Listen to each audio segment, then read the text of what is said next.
now that we've seen Google Colab, I want to talk a bit more about machine learning tools.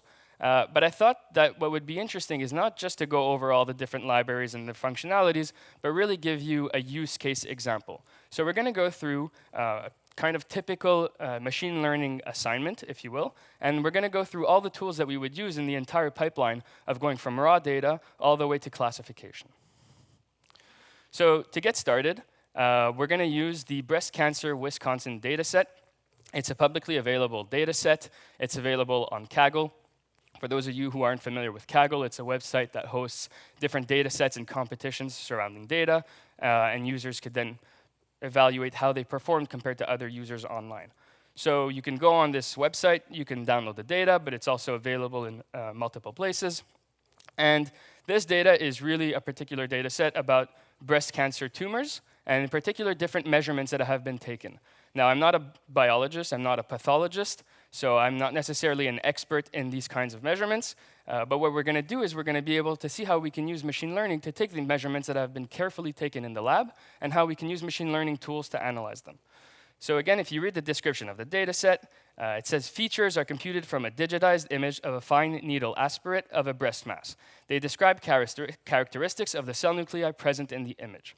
And the goal of this data set is to give a diagnosis. Given the measurements, is a tumor malignant or is it benign? So it's a binary classification problem. We want to say, do we have a malignant tumor or a benign tumor? And again, we have different fields available, so radius mean, texture mean, perimeter mean, that have been carefully evaluated in a lab. So this is what a typical pipeline will look like. The first step, which we've already done, is download the data set. So now what we want to do is we don't necessarily even know what the data looks like. So we want to explore the raw data. Luckily, this comes in a CSV format, so you can open it with any spreadsheet viewer that you like. So that's what we do first, right? We begin by looking at the data in, say, Excel or Google Sheets or LibreOffice, whatever kind of tools that you use. So you open your spreadsheet up. It's called data.csv. And you see here that we have different columns. So we have the ID number, that's a unique identification number for a patient. And then we have the diagnosis column. And there are about 30 columns with different features that have been calculated. And again, for each column, there's a description. So mean of distances from center to points on the perimeter, et cetera. And at this point, you could already start making your own hypotheses. If we're measuring, for example, the radius of a tumor, you might think, well, perhaps a malignant tumor might be wider than a benign tumor, right? So this is already where you can start getting your intuition going. So we want to import this data into Python. So it's a CSV file. Like I mentioned before, a library like Pandas is very well suited to import data into Python. So we write a few lines of code. So we start by importing our library and our Pandas library. And then in a few lines of code, we can already read our data set. By the way, all of this code is available online. For those of you who are viewing this on PDF, there's a link to the example here. It's also in a Colab. So after this talk, feel free to go over, and you can all generate all of these figures that I'm showing you right now.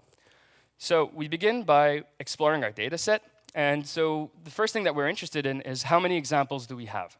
So we can print the number of total examples that we have. And here we have 569 examples.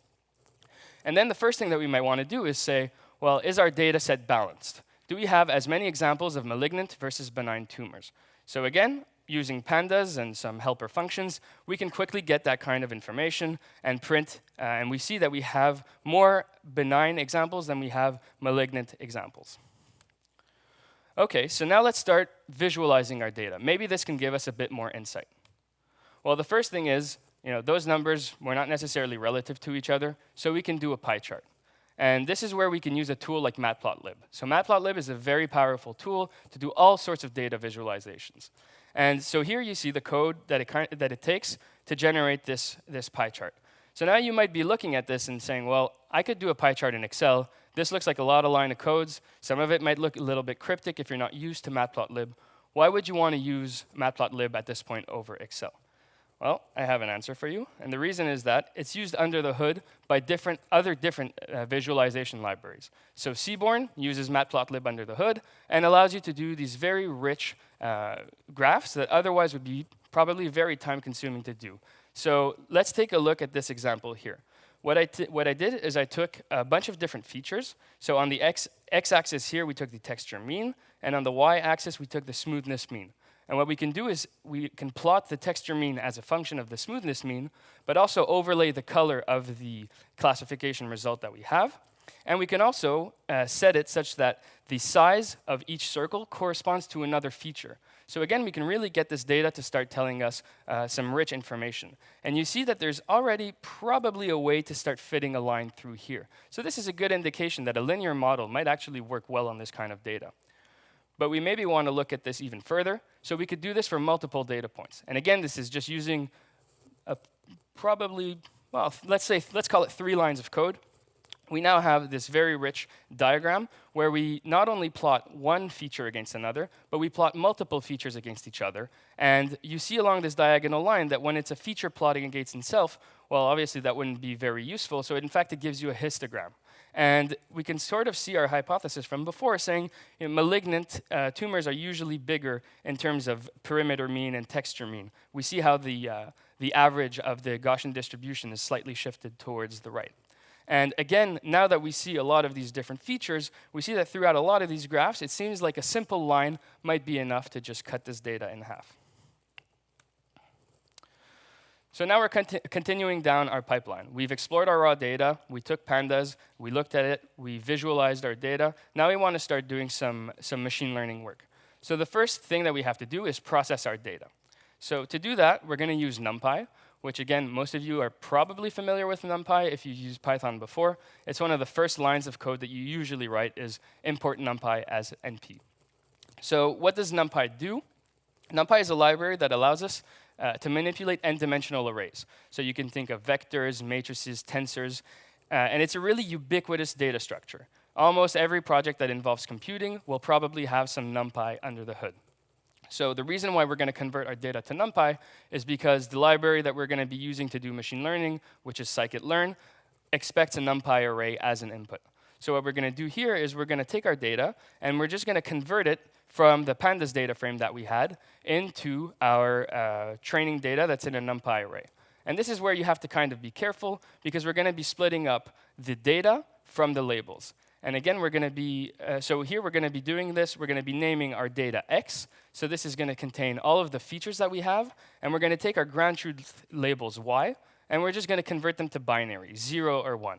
And again, the way that this is coded is just a little detail. You can go to the example later on and take your time to understand more in depth how this works.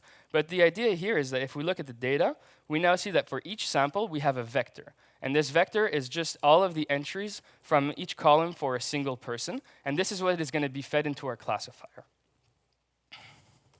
So now that our data is in NumPy, we're ready to start making some predictions using machine learning, in particular scikit-learn. So scikit-learn is a machine learning library. It's meant for Python.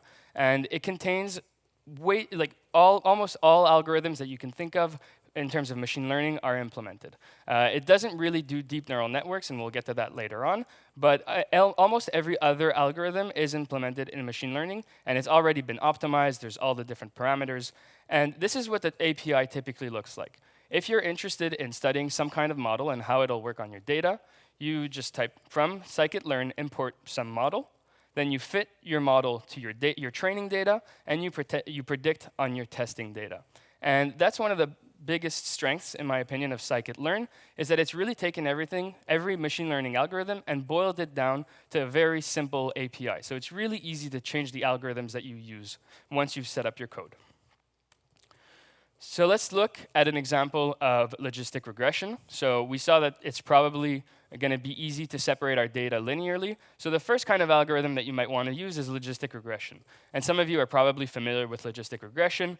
In this case, this is how, if you look at the documentation on scikit-learn, this is the equation that the objective that they're trying to maximize or minimize in this case for logistic regression.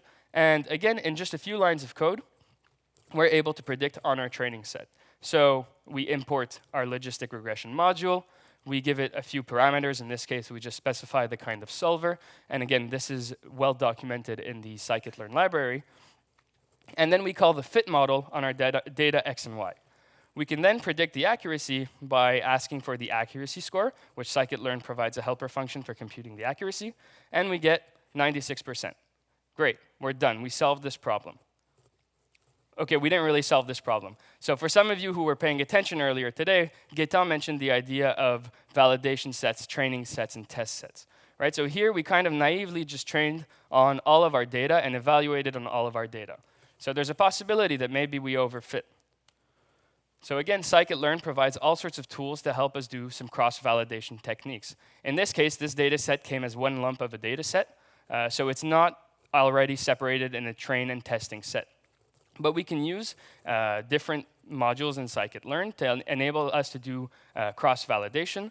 And in this case, we're going to use a specific example called stratified shuffle split.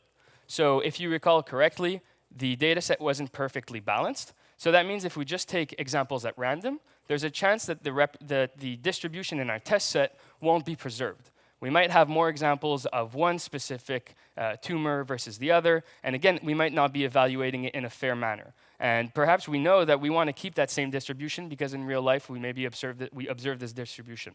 So in stratified shuffle split, scikit-learn takes care of this for us. We specify a few parameters, namely that we want the test size to be 30% of our data. And again, this is kind of an arbitrary measure where you as a data scientist will make this decision. We initialize the random state so that we can make our experiment reproducible. And in this case here, we're going to be calling it 3 times. And so here you see this graph. And what it represents is for each split how the data was distributed. And again, very important to mention that the distributions are preserved. So you can see here we have the classes. So we have malignant and benign at the bottom. And here, for each one of these rows, what we have is the distribution of the data where it was sampled from. It might be a little bit hard to visualize, but again, it's to say that it sort of picked it out at random, and it's different on every split.